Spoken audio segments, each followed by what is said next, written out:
What's up guys, and welcome back to the channel. So in today's video, we are in the new 2023 Nissan Z, and I'm going to address a question that a ton of you have asked me, which is, am I downgrading? I sold my 2020 Toyota Supra end of last year in order to buy this new car, the new Z.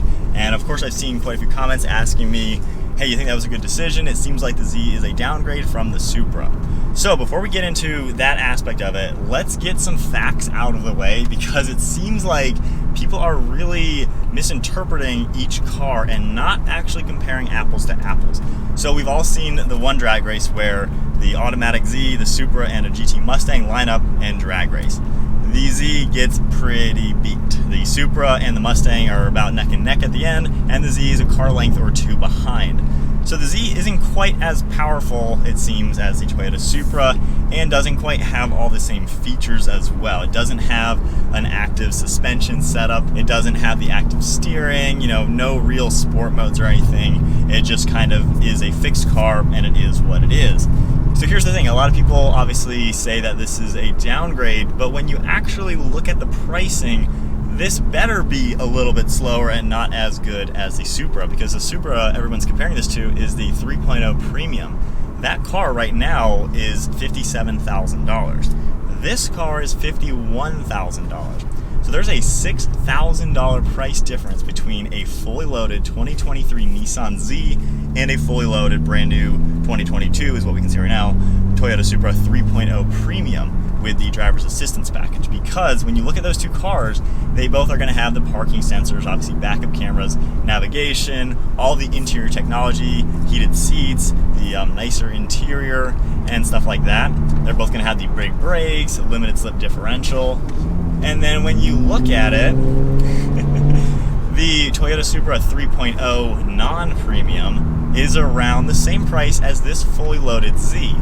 So now we're starting to maybe more compare apples to apples. When you look at the non-premium Supra, you don't get the navigation screen, you don't get the Apple CarPlay, stuff like that. You don't get the heated seats, the radar cruise control. You get Brembo brakes, just like this has the Akabona brakes. You still get a limited slip diff, just like this car. And yeah, that Supra is still going to be a little bit faster than this car. However, it's missing a lot of the interior technology. The upgraded Bose audio system, things like that. And then if you add that into the Supra, it's another $2,500 to get a few of those options. And regardless, you're talking about 53 grand for a base 3.0 Supra. This is 51 grand fully loaded.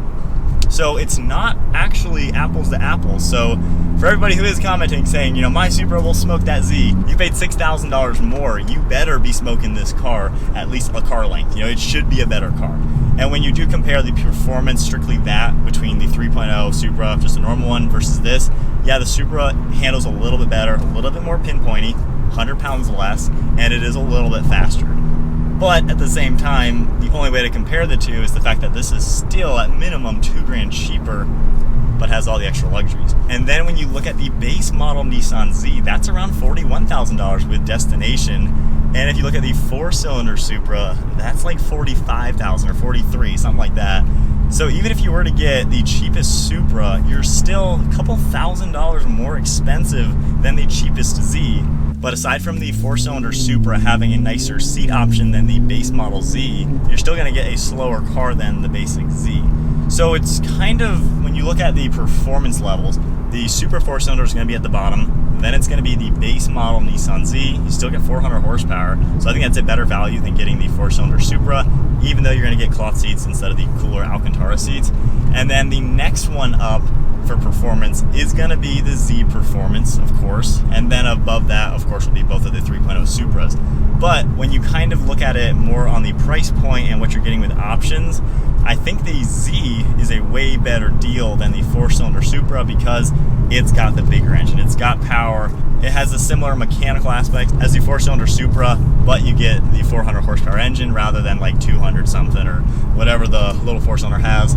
But then when you look at the Z Performance, this is still $1,000 or $2,000 cheaper than the base model 3-liter Toyota Supra. And yet it's going to have all of the luxury interior aspects that car is not going to have. So, with that said, I think that means there is room for Nissan to have another trim level, which of course will be the Nismo Edition.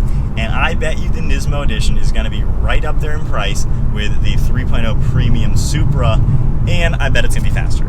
So, everybody who's kind of making fun of the Z at the current moment, saying that this is a downgrade from a Supra, well, if you compare the actual price point to price point, this $51,000 versus a $53,000 Supra, I think this is a better deal because you get only slightly less performance, but you get a much nicer interior with all the extra technology features. And then this is a heck of a lot cheaper than a 3.0 Premium with all these same features. You're just lacking the active suspension and a little bit of that straight line power. So when the Nismo comes out, I'm betting, like I said, just under 60 grand, 450 horsepower is my bet, and I bet you it will be faster than the 3-liter Supra. I bet it'll handle better as well because it'll have even better suspension, and it's going to have amazing bucket seats, I guarantee it, and I think the conversation is going to completely change. So with that said, if we even look back, history repeats itself. When the C8 Corvette came out and when the Supra came out, all people did was take the littlest information of $60,000 base price Corvette was better than a $58,000 Supra. Why would you buy the Supra? That's what everybody said across the board. It was really annoying, quite honestly. However, once again, when you actually look at the facts and realize to spec them the same, the Corvette's going to be $80,000. Now all of a sudden you're not comparing the cars that are even the same price point. So same thing right now is happening with the Z. People are comparing this to the 3.0 Premium Supra, saying it's not as good, but it costs $6,000 less, which nobody's mentioning. Nobody's mentioned that this is a significantly cheaper car in price, and I think that makes both cars really well valued, quite honestly. So with that said, do I think I am downgrading? Technically, yeah, I am downgrading. I went from a car that was nearly $60,000 to a car that is a little bit over $50,000. This is a cheaper price point car, obviously. It is not quite as fast as what the Supra is. It doesn't handle quite as pinpointy and nimble. However, there's a lot of cool things that I like about this. The fun interior. Of course, the manual transmission is going to be a blast driving in the Z. Don't really know the pricing on the manual Supra, obviously. But at the same time, I've already had the Supra. I enjoyed that for what it was. And when the time came for me to sell it, it made sense to sell it for so many reasons. I made videos on that, why I sold it, and now looking back, in the last 6-7 months, I bought a house. When I sold the Supra, 4 months later, I actually bought the house, and the money I got from the Supra was a big part of our down payment on that house. So in hindsight, looking back, I was like, wow, I'm glad I sold the Supra when I did, because that made us be able to put a lot of money down on the house to make that really easy to do. On top of that, it just was more practical to not have an extra car when I already had more cars coming to the house and things like that. So it was a perfect time to sell the car. The market had gone up, like I had mentioned in old videos, to where I made money owning that car. I got a car for free for 2 years pretty much, and I can't exactly argue with that. And being that I do like the Nissan Z cars from my own history of owning these back in the day, my GTR, I want to change things up. What's wrong with trying a new sports car? And I think my biggest takeaway between both cars of if one's a downgrade, if one's better, there's no such thing as a better car, really, because every car, I think, kind of fits a different purpose. And especially if they're not the same price point, one can't be better or worse. Yeah, the Supra is a faster car than this, so if you strictly want a faster car, yeah, get the Supra 3-liter turbo, because it is faster. However, you're paying more money for that, so that kind of weighs in with which one is better, because now you spent more money. You got less options for a couple grand more, and even if you get all the extra options, you're now spending 6 grand more. So it's hard to say which one's better when the pricing is not level. They don't each make a car that's the exact same price with all the exact same options going neck and neck. If they were like that, if this was the exact same price as a 3.0 Premium, then yeah, the Supra would be a better car. But because this is 6 grand cheaper, I think that can justify the little bit less power. It's not that it's slow though. Like, I don't think anybody would drive this and think it's a slow car. I mean, that was 50 to 80 without thinking. This is a quick car. Neither of two are crazy fast out of the gate, blow your socks off. Neither of them are Nissan GTRs. But this is a quick car. It's got 400 horsepower, and I'm sure it's going to be a really good car to modify and just soup up and make even better.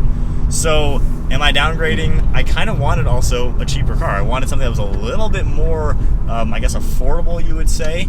because for me the Supra seemed a little bit too expensive for what it was. I feel like this car, just over 50, makes you kind of be able to take a step back and have the more playful fun in a car like this, instead of worrying about your near $60,000 car. I already had that with the GTR. That's an expensive car. I paid a lot of money for it, and it's worth a lot of money. I wanted something that was on the cheaper end, and I think for me personally, I like driving different cars. It's fun to have a different car. I loved the Supra. It gave me everything I needed for my time owning it. But now I don't really need the extra refinements and that little bit extra power and handling that the Supra would give me when I can get the Z, save $6,000, of course get the manual, still tune it up, soup it up, and it'll be really fast, probably 500 something horsepower, and give me something new. And worst case, if I don't like it, I will sell it. In today's market, obviously I'll sell it for a nice high dollar, because that's what things are going for right now. But I don't see either car as being worse or better than the other, because the pricing doesn't match. The pricing is not neck and neck. The performance isn't neck and neck. Each car is going to give you something a little bit different. The Supra gives you that BMW luxury feeling. This gives you more of that playful feeling, and you can save a pretty good chunk of money. On top of that, if you were to get a base model Z for 41 grand or a base model 3.0 Supra, you're talking about a $13,000 difference now.